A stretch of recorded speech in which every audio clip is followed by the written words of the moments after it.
చూస్తున్నాను చేసే విధానం చూపిస్తాను చూడండి. ముందుగా స్టవ్ వెలిగించి కడాయి పెట్టాలి. అయిన తర్వాత నూనె పోసుకోవాలి.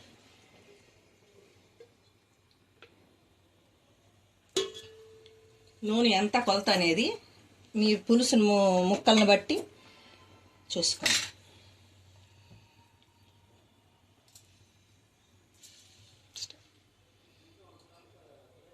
నూనె వేడెక్కింది ఫ్రెండ్స్. ఆవాలు,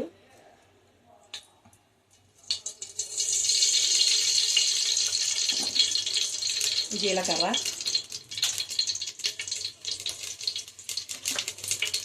మెంతులు, ఆల్రెడీ మెంతులు ఆవాలు వేడి చేసి పెట్టుకున్నాను, అవి మీకు మళ్ళీ చూపిస్తాను. బాగా వేగాలి.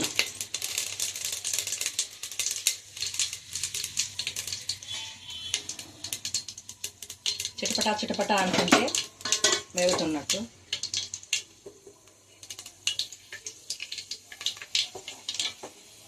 మెంతులు ఎర్రగా వేగినాక అప్పుడు అందులో తరిగి పెట్టుకున్న ఉల్లిపాయలు,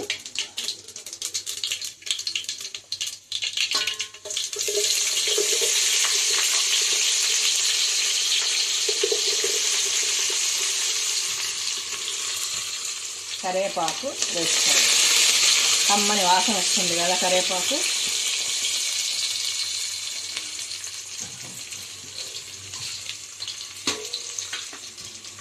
కలిపెట్టాలి. దోరగా వేగేదాకా కలిపెడుతూ ఉండాలి.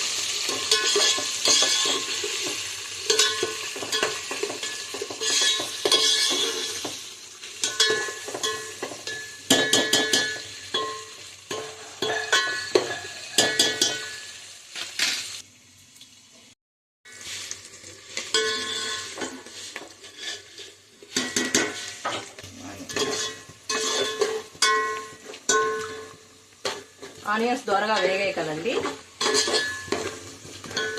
ఇప్పుడు బాగా వేగిన తర్వాత టమాటాలు తరిగిన టమాటాలు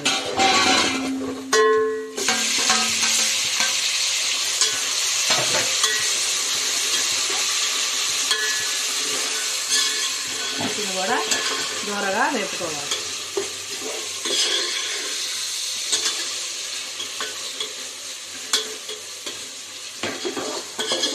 ఇది దోరగా వేగే లోపల మనం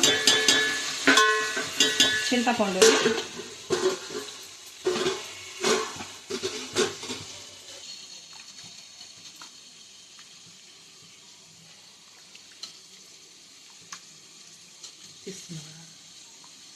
నల్ల చింతపండు అయితే పులుసు బాగా వస్తుంది. కొత్త చింతపండు కాడికి నల్ల చింతపండు, పాత చింతపండు అయితేనే చేపల పులుసు రుచి ఎక్కువ వస్తుంది. నేనైతే చేపల పులుసుకి నూనె బాగా వేస్తాను. ఎందుకనంటే బాగా దోకాయని నీటి వాసన రాకుండా ఉంటుందని. ఇప్పుడు ఏగిన దానిలో పసుపు 1 స్పూను,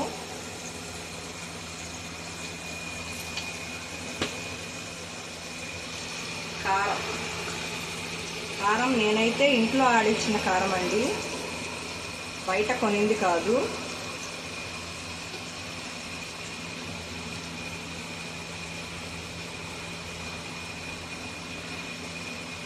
నేను 4 స్పూన్లు వేస్తున్నాను.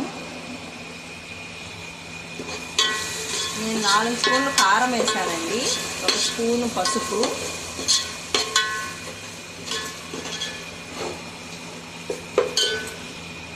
ఉప్పు 2 స్పూన్లు, సాల్ట్ తీసుకున్నాము. మామూలు అయితే కల్లుపు వేయాలి.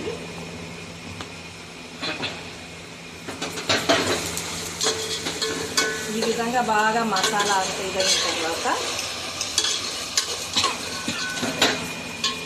చింతపండు పులుసు నానబెట్టి పోసుకున్నది పోస్తున్నాను.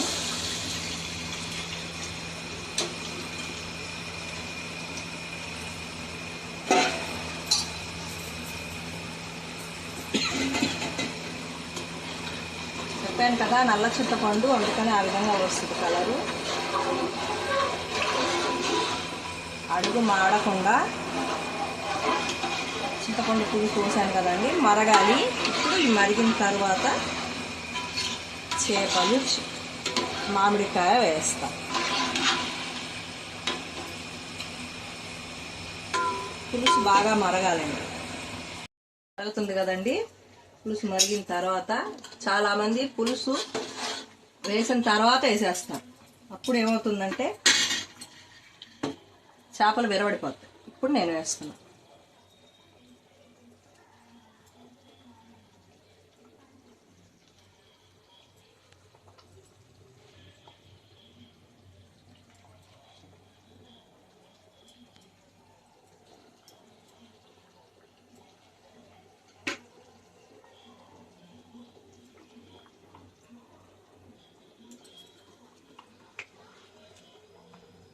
ఇప్పుడు వేస్తే చేపలు ఇరగకుండా చేపగానే వస్తుంది.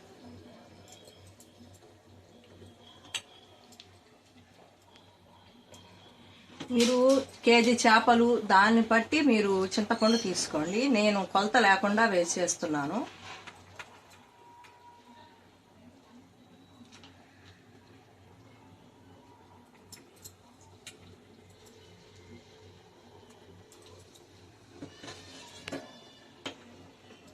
ముక్కలన్నీ వేసేసాం కదా, ఇది ముక్కలు బాగా ఇదైన తర్వాత అంటే పులుసు సగం ఉడుకుతుంది. సగం ఉడికిన తర్వాత ఇప్పుడు మీరు చేపలు వేయండి. అప్పుడు ఇరగకుండా చేపలు బాగా వస్తాయి. దీంతో పాటే మామిడికాయ, ఇది లేనిదే చేపల పులుసుకి రుచి రాదు.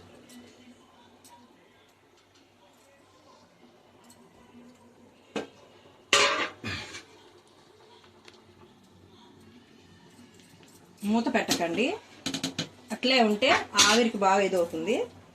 గెంటితో కూడా తిప్పకూడదు.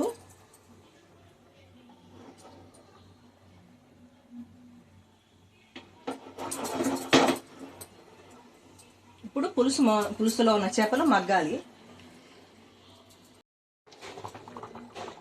ముక్కలు ఉడుకుతున్నప్పుడు పులుసు దగ్గర పడుతుందనగా మెంతి పిండి, ఆవపిండి అంటే మెంతులు, ఆవాలు ఇందాక వేయించాను కదా, అది మిక్సీ పట్టి వేయాలి. మరీ ఎక్కువ వేసుకోకూడదు, కొంచెమే వేయాలి. చేదు వస్తుంది, చూసుకొని వేయాలి. వేసినప్పుడు గెంటితో కలియబెట్టకూడదు.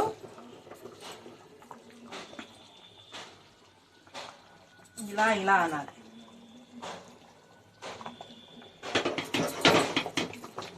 కాసేపటికి నెల్లూరు చేపల పులుసు రెడీ అవుతుంది. నెల్లూరుకి ఇష్టమైన వంట. నెల్లూరుకే కాదు, అందరికి ఇష్టమండి చేపల పులుసు అంటే. కారకారంగా, పుల్లపుల్లంగా నా స్టైల్లో చేసుకున్నానండి. ఇది ఉడికింది అన్న తర్వాత కొత్తిమీర వేసుకొని దించేసుకోవడమే.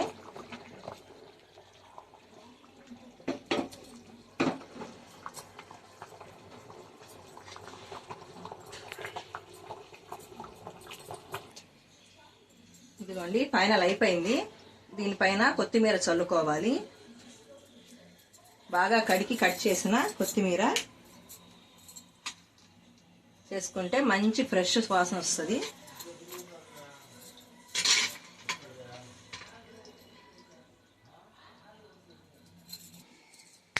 చూడండి, నేను చేసిన నెల్లూరు చేపల పులుసు రెడీ అయిపోయింది. టేస్ట్ చేయండి, సబ్స్క్రైబ్ చేయండి, లైక్ చేయండి, నచ్చితే షేర్ చేయండి, గంట సింబల్ కొట్టండి.